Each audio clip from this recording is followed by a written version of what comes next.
The silence in our living room had become a physical entity, something heavy and suffocating that sat between Mark and me like an uninvited guest.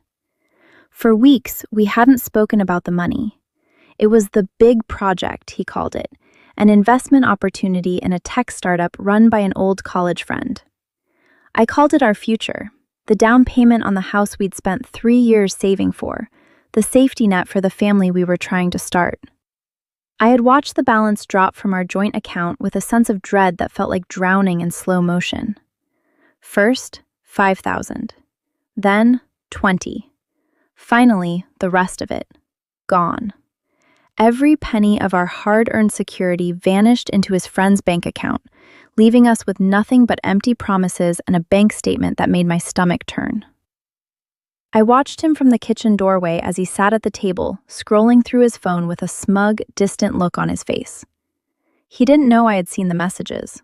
He didn't know I had spent the last 3 nights digging into his friend's business profile, uncovering a paper trail that led directly to a series of shell companies and a bankruptcy filing from 6 months ago. He thought I was the naive wife who would just weep when the money didn't return. He thought I was still the woman who believed his desperate, frantic excuses about market volatility and temporary delays. He was wrong.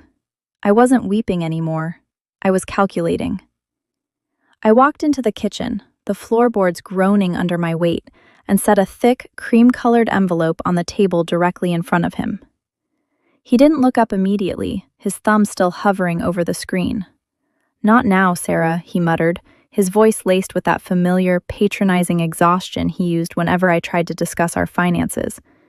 "I'm waiting for an update from Greg. We're close, I swear. Just a few more weeks and you'll see." I didn't pull the envelope back. I didn't say a word. I just waited, my heart drumming a frantic rhythm against my ribs. I had spent hours at the print shop, hours with a lawyer who looked at me with a mix of pity and professional detachment, and hours composing myself in the mirror. I had reached a point where the anger had cooled into something cold, sharp, and lethal. I reached out and tapped the top of the envelope, a sharp, rhythmic sound that finally made him freeze. Slowly, he looked up. His eyes were bloodshot, his face gaunt from the weeks of stress he'd been hiding, or pretending to hide. He frowned, glancing from my face to the document. "What is this?" he asked, his voice losing its arrogant edge. I leaned down, resting my palms on the cool granite of the island, and met his gaze with a look he couldn't possibly misinterpret. "It's not an update from Greg," I whispered, my voice barely audible but steady as steel. "Open it, Mark, and don't bother calling the bank, because I already did." His hands trembled as he reached for the envelope. As he ripped the seal, the papers inside slid halfway out, the bold black header of the legal firm catching the light of the overhead lamp. His face went ghostly pale, his eyes darting across the first paragraph, then the second, as the reality of what I had done finally crashed into him. He looked up at me, his mouth opening to speak, but before he could utter a word, my phone buzzed on the counter. It was a notification from the bank, an alert that my personal, private account, the one he didn't know existed, had just been emptied by a source I hadn't authorized. My blood ran cold, and I realized with sudden, sickening clarity that he hadn't just given our money away.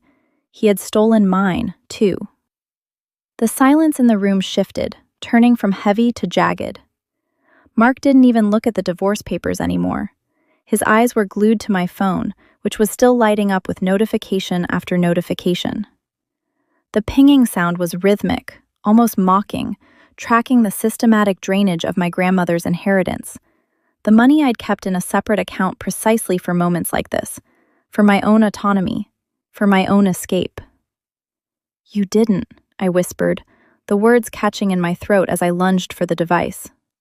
Mark snatched it first, his reflexes sharper than I'd ever seen them. He didn't run. He didn't even stand up. He just sat there, a predator cornered in his own home, scrolling through the transaction logs with a disturbing, vacant fascination. A slow, cruel smile began to spread across his face, replacing the panic that had been there just seconds ago.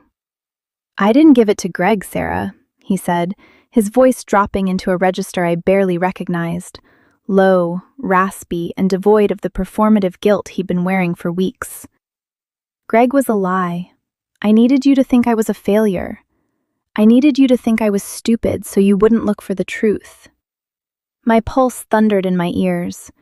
I reached across the table, grabbing the edge of the granite island so hard my knuckles turned white. What are you talking about? Where is the money, Mark? Where is all of it? He stood up then, towering over the table, the divorce papers sliding off the surface and fluttering to the floor like discarded confetti. He tossed my phone onto the table between us. It was dead. He'd hit the power button before handing it back. The money is gone, Sarah. It's been moved through enough layers that even the best forensic accountant you could hire with that settlement money would spend 3 years just finding the first trailhead. You think you're smart for bringing those papers? You're just a woman who decided to file for divorce on the very day she lost her entire net worth. I felt the room tilt. The betrayal wasn't just financial, it was surgical. He had dismantled my security, my independence, and my legal leverage in one fell swoop. I reached into my pocket, feeling for the small, hard key I'd taken from his jacket earlier that morning. The key to the locker at the bus station where I'd hidden my passport, my hard drive, and the physical evidence of his actual illegal enterprise. If he knew about the money, did he know about the locker? You think you've ruined me? I asked, forcing my voice to remain steady, though my knees were shaking. You think taking the money makes me weak? I've been recording you since the day you mentioned Greg's name, Mark. Every phone call, every meeting at the cafe, every time you bragged about how easy it was to manipulate the little woman. Mark's face hardened. The mask of the loving husband dropped completely, leaving behind a stranger with cold, dark eyes. He took a step toward me, his shadow stretching across the floor, long and distorted. You've been recording me? He repeated, his tone deceptively soft. He reached into his own pocket and pulled out a small, metallic device, a frequency scanner. It hummed in his hand, blinking with a steady, aggressive red light. I know, Sarah. I've known for a month. That's why you haven't actually caught anything on those tapes. You've been recording hours of static and white noise.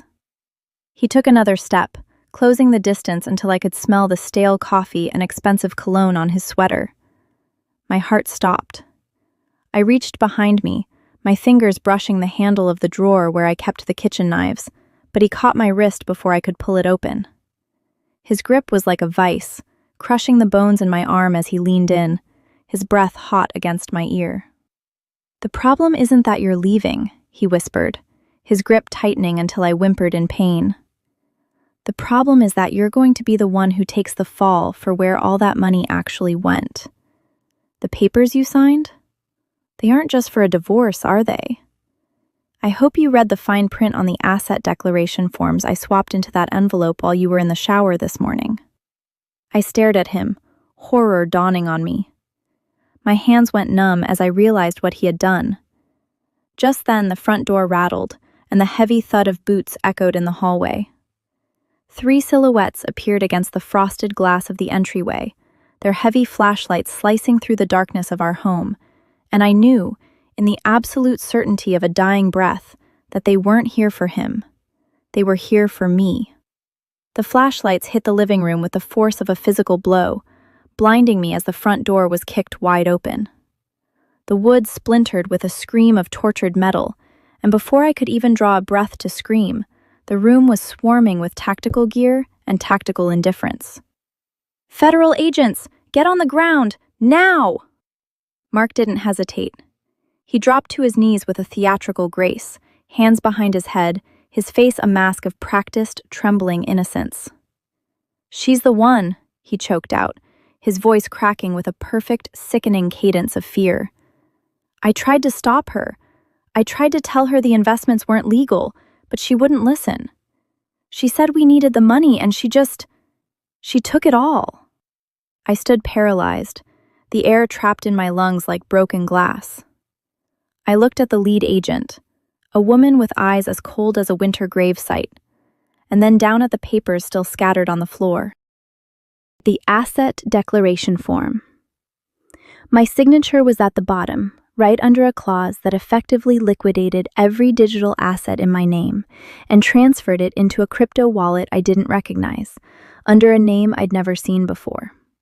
He hadn't just stolen the money, he'd framed me as the architect of the entire laundering scheme.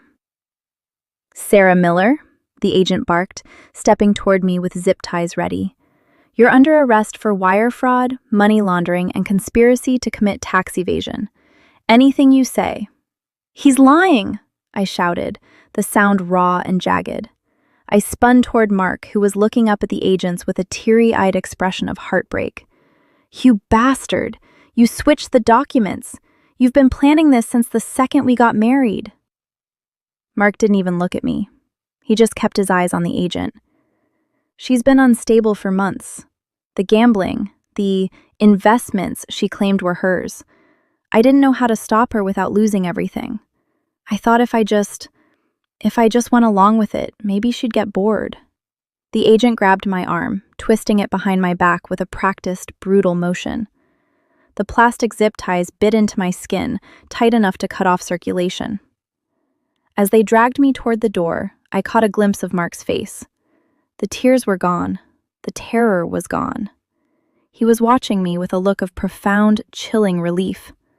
The look of a man who had just successfully offloaded a ticking bomb onto the person who trusted him most. "Wait," I gasped, digging my heels into the hardwood. "Check his phone. The browser history, the cloud backups, the hidden folders. It's all there. He has the keys to the offshore accounts. He's the one who wired the funds to the Caymans." Mark sighed, a long, weary sound. "I already wiped my devices, Sarah. I'm a victim too. Look at the bank statements. Every single transfer was authorized by her personal biometric key. I never even touched the computer." He reached into his pocket, my heart stopped, and pulled out a small, familiar object. It was my thumb drive. The one I had been hiding in the hollowed-out book on the nightstand. The one containing the real evidence, the recorded conversations, and the proof of his shell companies. My pulse turned to ice. He hadn't just taken the money, he had neutralized my only defense. He tossed the drive toward the agent, who caught it in midair. "She tried to hide this when you guys pulled up," Mark said quietly. "I managed to take it from her. I didn't want it to be destroyed. I wanted the truth to come out." The agent looked at the drive, then back at me. She didn't look at the files. She didn't plug it into a laptop. She just looked at me with a pity that burned worse than the handcuffs. "We've seen this 1,000 times, ma'am. The victim card is a classic." As they shoved me through the doorway and into the freezing night air, I felt the world closing in. I was being tossed into a patrol car, the metal cold against my cheek, when I saw him walk out onto the porch behind the officers. He stood there, leaning against the doorframe, watching as they slammed the cruiser door shut. He reached into his pocket, pulled out his phone, and tapped the screen once. My phone, the one he had taken, lit up on the passenger seat next to the arresting officer. It vibrated once, then twice. A message appeared on the lock screen, bright and clear in the darkness, visible through the window. It wasn't from the bank. It was a text from an unsaved number, containing a single photo. A live feed from the camera inside the bus station locker. The locker was empty. My passport was gone. My documents were gone. And standing in front of the open locker door, holding my life in his hands, was the one person I had trusted even more than Mark. The interior of the cruiser smelled of stale coffee and industrial-strength disinfectant, but all I could smell was the phantom scent of my own impending doom.